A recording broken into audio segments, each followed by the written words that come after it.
my channel. It is Christian here, and you're tuned in for more of my 2 cents. Now, I know y'all may be like, girl, what is all of that on that desk?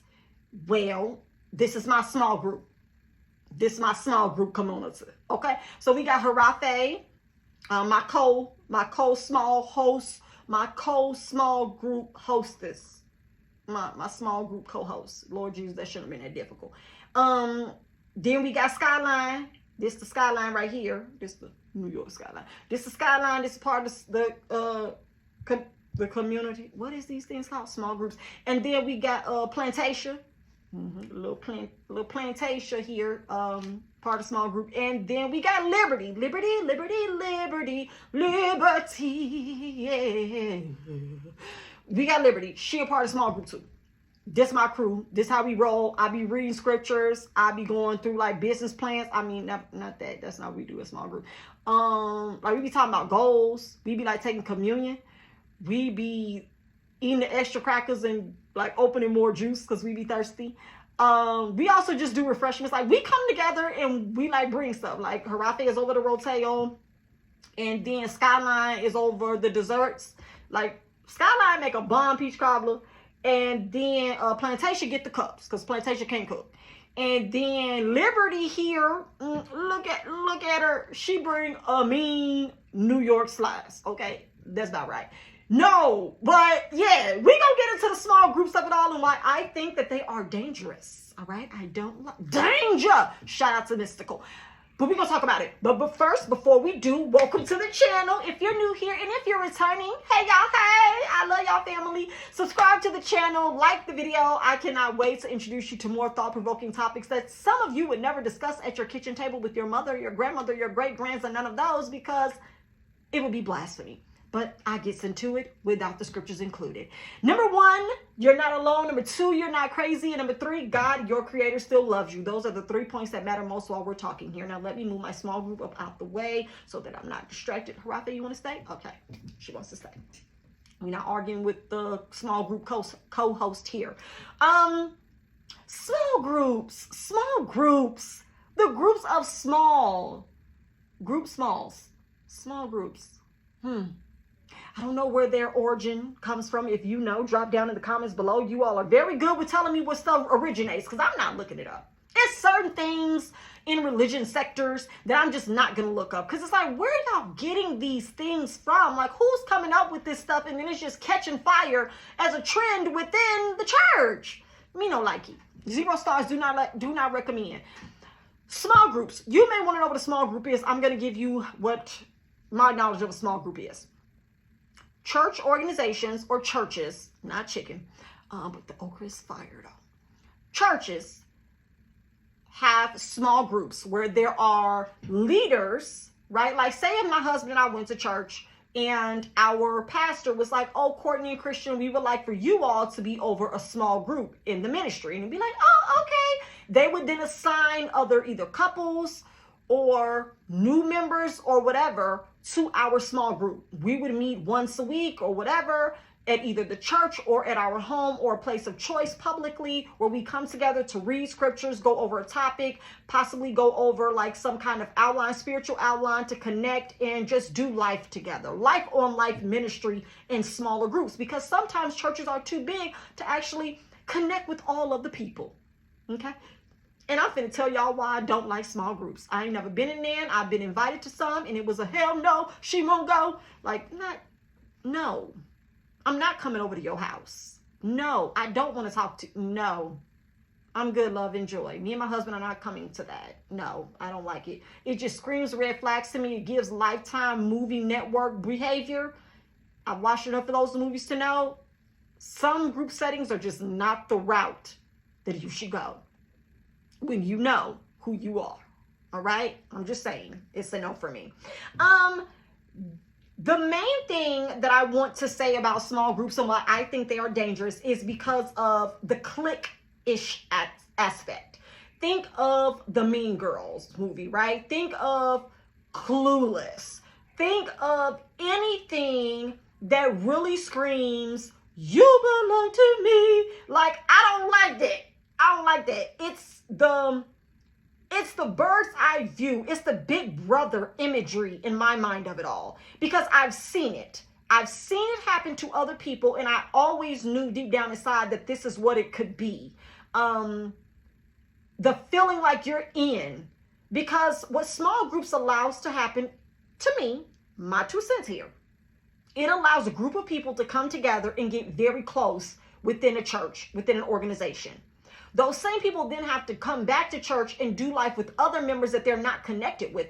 There's no rotation of small groups. So you get together with this small group that you're, assigned to, and y'all begin to do life together, do dinner, talk, chat, do spa days, men go out to the shooting range, play golf, whatever. You start doing life with these people, and you kind of become your own nucleus, if you will.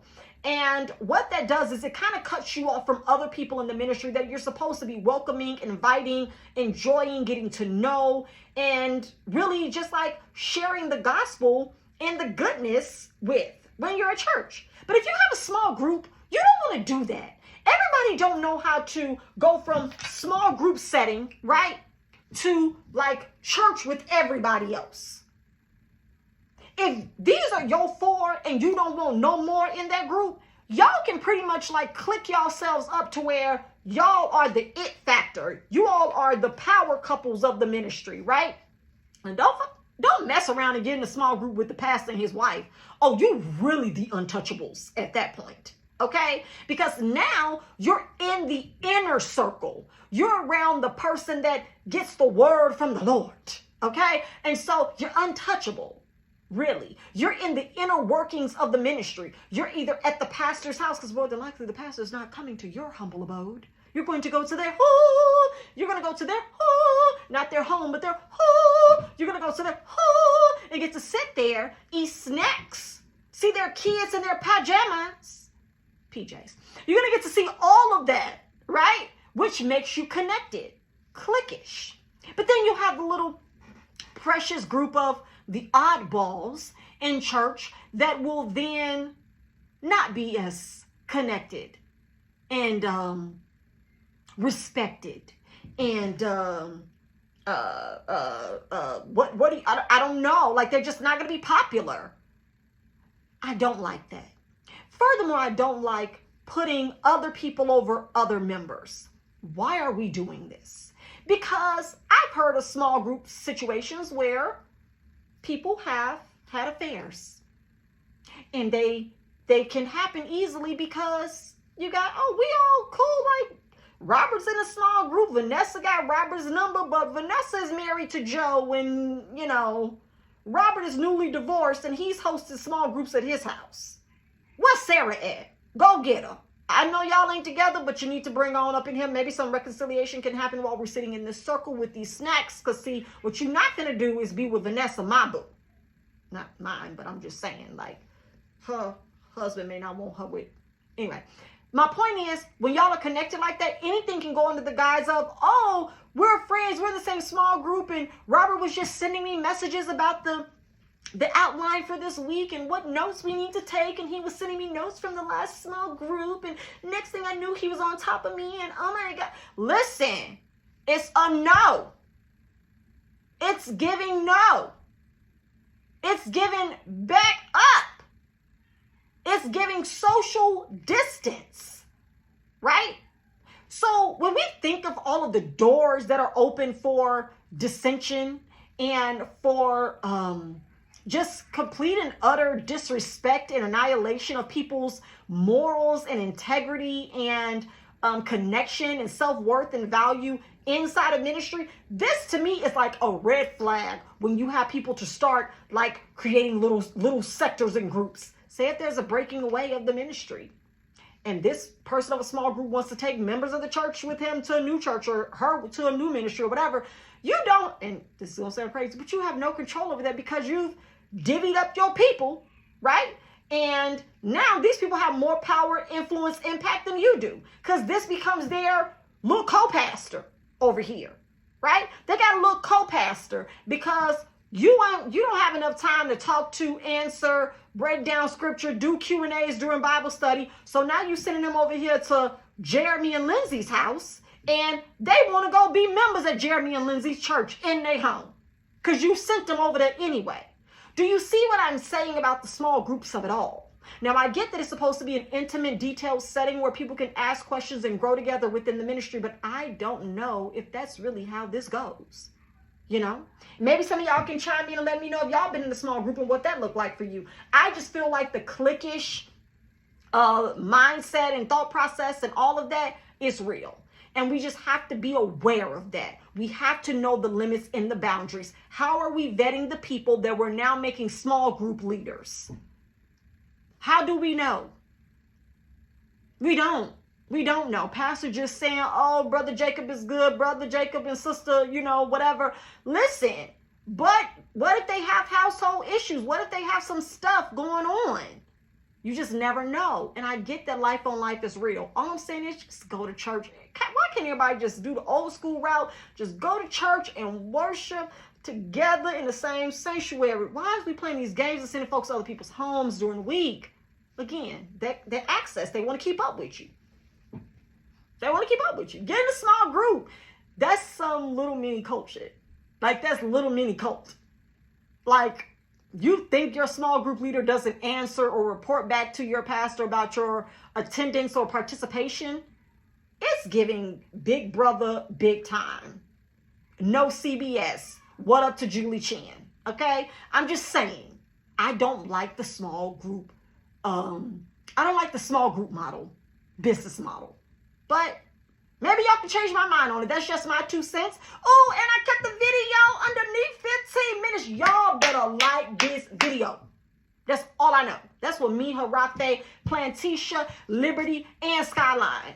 My small group know y'all better like this video because I kept it under 15 minutes and I got to all my points and I'm excited. Okay, I'm doing better about myself and keeping up with the keeping up. But it's Christian. If y'all enjoyed the video, if you all have any 2 cents that you want to add about small groups, let me know. I would love to hear from you because your 2 cents matters. Have you ever been in a small group? Are you a leader of a small group? Have you ever heard any drama or problems from small group situations? Do you believe that they are cliquish? And is the format really fitting for smaller churches, bigger churches, or just shouldn't exist at all? I want to hear from you. And if you're not subscribed, please go ahead and subscribe to the channel. We would love to add you to our 2 cents crew. And if you are family here, don't forget to like the video. We always love to hear and see you supporting the channel too. So thank you guys for watching. We'll catch you in the next one. Say bye, y'all. Say bye, small group. Bye.